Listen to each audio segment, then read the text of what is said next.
찬송가 303장으로 하나님께 영광 올려드리겠습니다. 찬송가 303장입니다.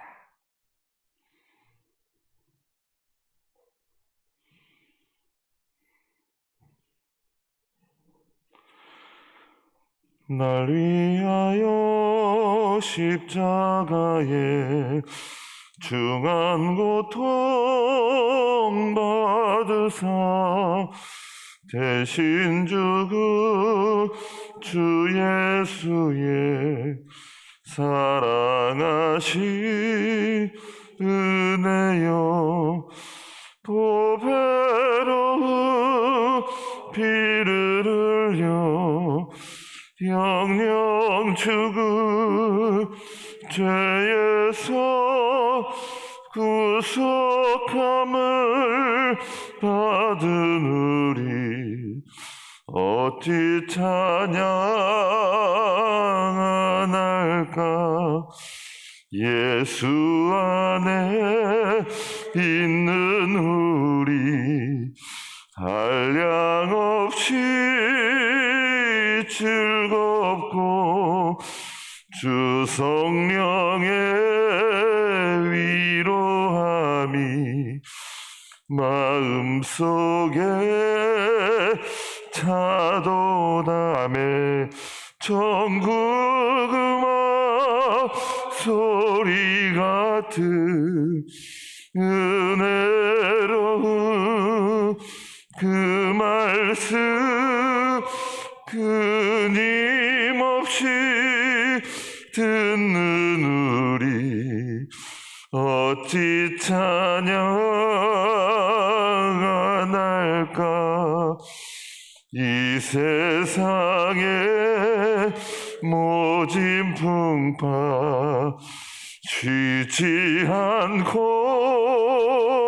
불어도 주님 안에 보호받는 우리 마음 편하다. 늘 깨어서 기도하고 저 천국을 바라며 주님만을 기다리니 어찌 찬양 안 할까. 아멘. 하나님의 말씀은 창세기 30장입니다. 창세기 30장 1절에서 13절까지의 말씀, 한 절씩 교도하시고 마지막 절은 함께 읽겠습니다. 창세기 30장 1절에서 13절까지의 말씀입니다. 라헬이 자기가 야곱에게서 아들을 낳지 못함을 보고 그의 언니를 시기하여 야곱에게 이르되 내게 자식을 낳게 하라. 그렇지 아니하면 내가 죽겠노라.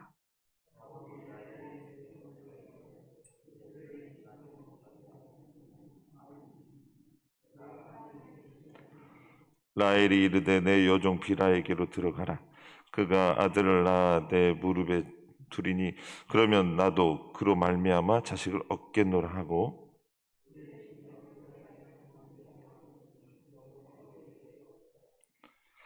비라가 임신하여 야곱에게 아들을 낳은지라. 라헬이 이르되 하나님이 내 억울함을 보시려 내 호소를 들어서 내게 아들을 주셨다. 이로 말미암아 그 이름을 다니라 하였으며, 라헬의 시녀 비라가 다시 임신하여 둘째 아들을 야곱에게 낳음에 라헬이 이르되 내가 언니와 크게 경쟁하여 이겼다. 그 이름을 납달리라 하였더라.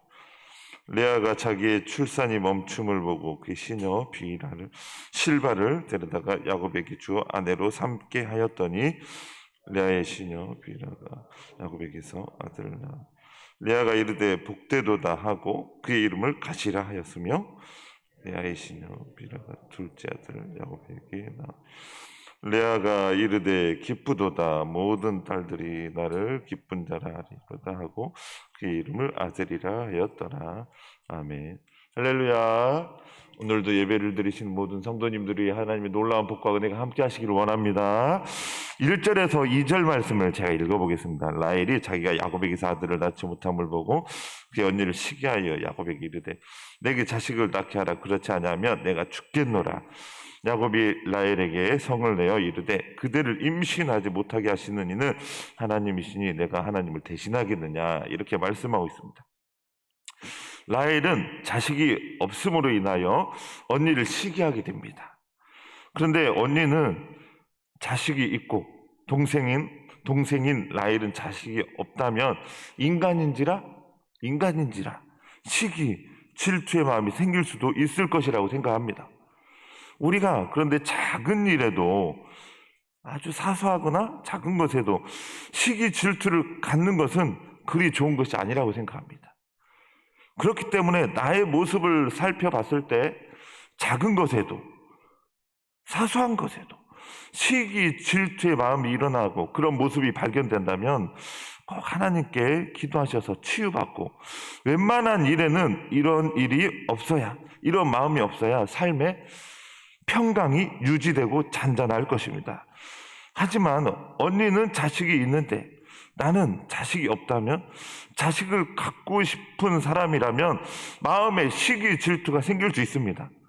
그런데 중요한 것은 라헬은 자녀가 없다는 것을 기도 제목으로 여기고 하나님께 간절히 기도했다는 곳이 없습니다.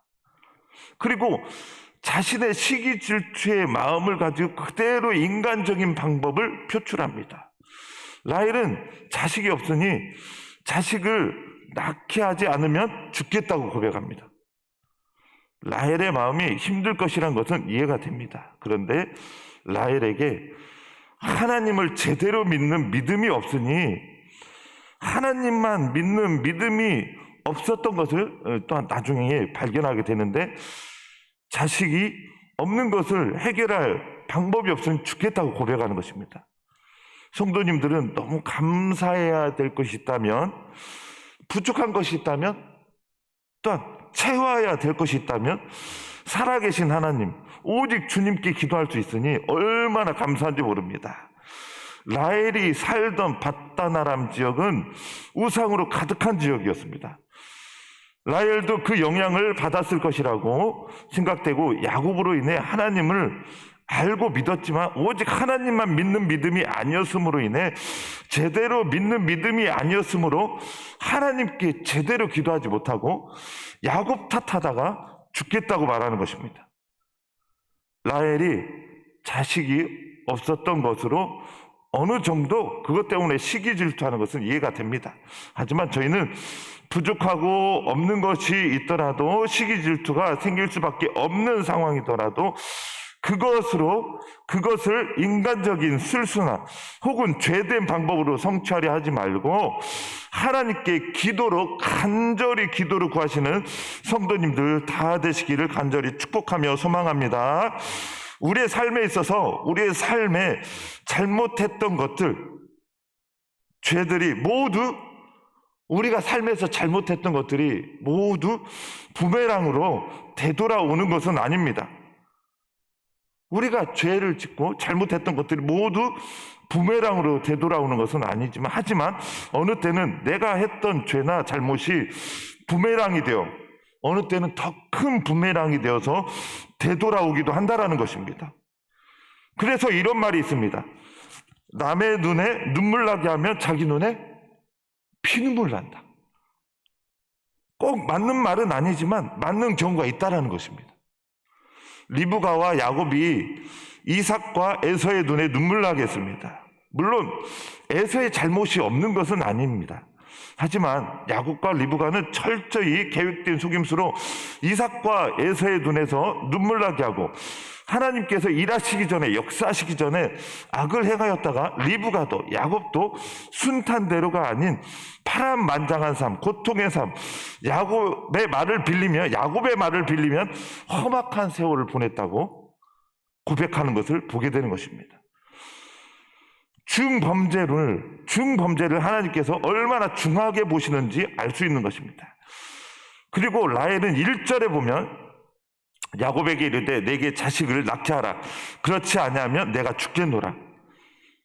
라헬이 한 번만 야곱에게 이런 식으로 표현했겠습니까?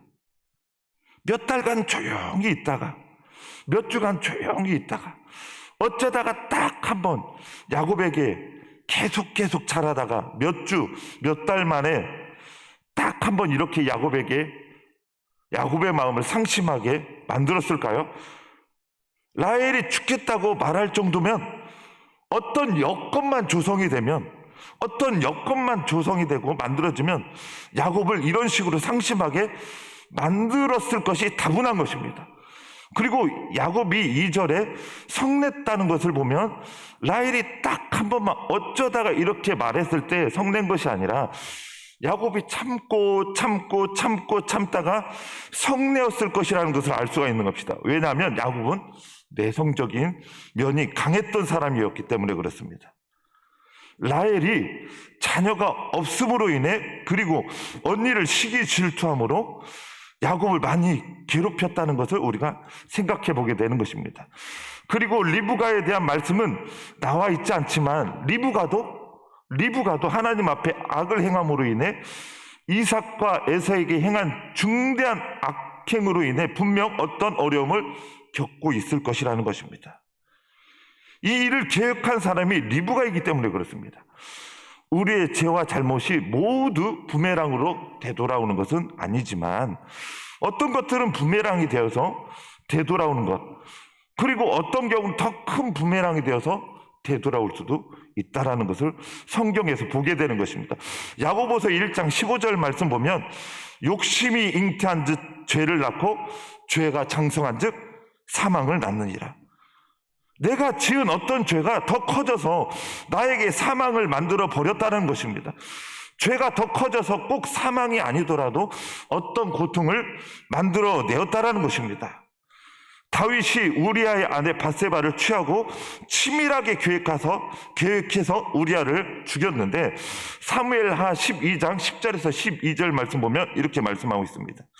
이제 내가 나를 업신여기고 햇사람 우리아의 아내를 빼앗아 내 아내로 삼았은즉 칼이 내 집에서 영원토록 떠나지 아니하리라 하셨고, 여호와께서 또 이와 같이 이르시기를 보라 내가 너와 내 집에 재앙을 일으키고 내가 내 눈앞에서 내 아내를 빼앗아 내 이웃들에게 주리니 그 사람들이 내 아내들과 더불어 백주에 동침하리라. 너는 은밀히 행하였으나 나는 온 이스라엘 앞에서 백주의 이 일을 행하리라 하셨나이다 하니라. 사실 이런 말씀을 싫어하실 수도 있습니다. 죄에 대한 경각심, 악행에 대한 성찰, 고찰, 이런 말씀보다 축복과 형통의 말씀을 듣고 싶어 하실 수도 있습니다. 하지만 죄와 악행을 경각심 없이 죄를 가볍게 여겨서 야곱, 리브가, 다윗처럼 어려움을 겪을 수도 있기 때문에 어떤 성도님들께는 이런 말씀이 생명의 말씀, 꼭 필요한 말씀이 될 수 있다라는 것입니다. 오늘 본문 말씀 또한 4절에서 8절까지의 말씀입니다. 그의 시녀 비라를 남편에게 아내로 주매 야곱이 그에게 들어갔더니 비라가 임신하여 야곱에게 아들을 낳은지라. 야곱이 이르되 하나님이 내 억울함을 푸시려고 내 호소를 들으사 내게 아들을 주셨다 하고 이로 말미암아 그의 이름을 단이라 하였으며 라헬의 시녀 비라가 다시 임신하여 둘째 아들을 야곱에게 낳음에 라헬이 이르되 내가 언니와 크게 경쟁하여 이겼다 하고 그의 이름을 납달리라 하였더라. 라헬은 기뻤지만 한편으로 슬펐을 것입니다. 마냥 기쁘기만 하지 못하는 것은 라헬 자신의 배로 아이를 낳고 싶었는데 자신은 아무리 노력해도 안 되는 잉태가 시녀 비라는 단 한 번의 아이를 낳았기 때문에 기쁘지만 한편 슬펐을 것이라는 것입니다. 야곱도 마냥 행복하게 마음대로 웃지만은 못했을 것입니다. 라헬은 임신한 비라를 보며 얼마나 부러워했겠습니까? 시녀 비라의 출산을 보며 기뻐하는 것도 잠시 얼마 지나지 않아 마음이 힘들었을 것입니다. 그리고 그 아픔을 또 야곱에게 풀었을 것이라고 생각합니다. 언니와 경쟁하는 삶을 살았던 것이 라헬의 삶의 일부였습니다. 언니는 꼭 이겨야만 하는 대상이었던 것 같습니다. 24절 보면 요셉을 낳고서도 그 이름을 요셉이라 하니 여호와는 다시 다른 아들을 내게 더하시기를 원하노라 하였더라. 라헬이 아들을 더 가지고 싶고 낳고 싶은 마음은 이해가 되지만 아들을 더 주시라는 것은 그 이유의 많은 부분이 언니를 이기기 위해서, 언니를 이기기 위한 마음이 담겨 있다는 것입니다. 그리고 그 아픔과 스트레스를 야곱에게 풀었을 것이 또한 다분합니다. 성도님들, 누군가를 이겨야만 만족하게 된다면, 누군가 경쟁해서 이겨야만 만족하게 된다면 결국 참 만족을 누리지 못할 것입니다. 왜냐하면 또 경쟁자가 생길 것이기 때문에 그렇습니다. 이 경쟁자가 끝나면 더 큰 경쟁자가, 또 다른 경쟁자가 생기고 결국 누군가를 이기려는 삶을 사다가 인생이 끝나게 될 것입니다. 성도님들, 사람을 이기려는 대상으로, 사람을 이기려는 경쟁의 대상이 아닌 예수님처럼 사랑의 대상으로 삼고 내가 도와줘야 할 대상, 곧 섬김의 대상으로 삼는다면 인생을 행복할 것입니다. 예수님은 이 땅에 오셔서 누군가를 이기려 하지 않았습니다. 예수님은 이 땅에 오셔서 누군가를 이기려 하지 않으셨습니다. 사랑하셨으며 도와주시고 또 도와줄 대상으로 여기셨습니다. 생명을 주시면서까지 구원하셨고 도움을 줄 수 있는 최고의 것을 최선을 다해 도와주셨습니다. 예수님의 인생은 이 땅에서 저희들을 위해서 고통을 많이 당하셨습니다. 하지만 예수님의 인생은 참 가치 있는 삶을 사셨던 것입니다. 최고의 가치 있는 삶이 무엇인지 우리에게 보여주신 것입니다. 라헬처럼 더 이기고 더 가지려고 야곱이 형에게서 형 에서를 속이면서까지 더 가지려 하다가 범죄하고 약속의 말씀을 믿지 못하고 악행하다가 쉽게 갈 수 있었던 축복의 길을 어렵게 가고 있는 것을 보게 되는 것입니다. 성도님들, 예수님처럼 바울처럼 사랑하며 살고 도와주는 삶을 살고 섬기는 삶을 살아가시기를 간절히 소망하며 축복합니다. 욕심도 없이 어두운 세상 비추어 온전히 남을 위해 살듯이 그렇게 살아가시며 주의 사랑은 베푼한 사랑, 값없이 거저주는 사랑, 이런 삶을 살기 위해 노력하시며 하나님의 축복을 순탄히 누리시고 예수님 닮은 삶을 살아가시고 하나님께 영광 올려드리는 우리 성도님들 다 되시기를 간절히 축복합니다. 기도드리겠습니다. 하나님, 라헬이 경쟁하고 또 이기고 하나님, 라헬이 그런 삶을 살려고 했는데 정작 그의 삶을 보면 그렇게 행복하지 않았던 것 같습니다. 하나님, 저희가 라헬처럼 하나님 누군가를 경쟁하고 이기고 또 이기려는 삶이 아닌 예수님처럼 사랑의 삶을 살고 누군가를 도와주기 위해서 최선을 다해서 도와주기 위해서 최고의 것으로 그에게 도와주기 위해서 노력하는 그런 예수님의 마음을 저에게 주시고 하나님 아버지의 마음을 저에게 주시고 성령 충만히 살아갈 수 있도록 도와주시옵소서. 하나님, 사도 바울이 하나님 예수님의 마음을 본받으라고 했는데 저희가 예수님의 마음을 본받아 온유하고 겸손하고 살아가며 또 하나님 힘들고 어렵고 눈물 흘리는 이웃들 형제자매들을 위하여서 하나님 예수님처럼 그 사람들을 섬기고 최선의 것으로 도와줄 수 있는 저희가 되도록 도와주시옵소서. 우리가 죄를 지었어도 예수님의 보혈로 하나님 저희의 죄를 다 씻어주신 주님, 그 예수님의 보혈 오늘도 의지합니다. 주님의 주의 사랑 의지하고 십자가를 바라보고 십자가의 은혜를 묵상하는 삶을 살아갈 수 있도록 도와주시옵소서. 아픈 성도님들이 있습니다.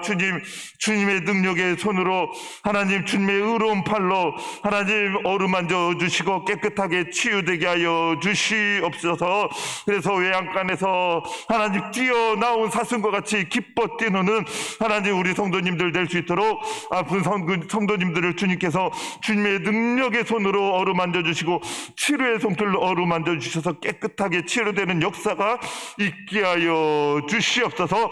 그래서 달리다굼하는 역사가, 에바다는 역사가 우리 성도님들에게 넘쳐나게 하여 주시옵소서. 하나님, 전도 대상자를 하나님 아버지 선정하고 있는 가운데 있습니다.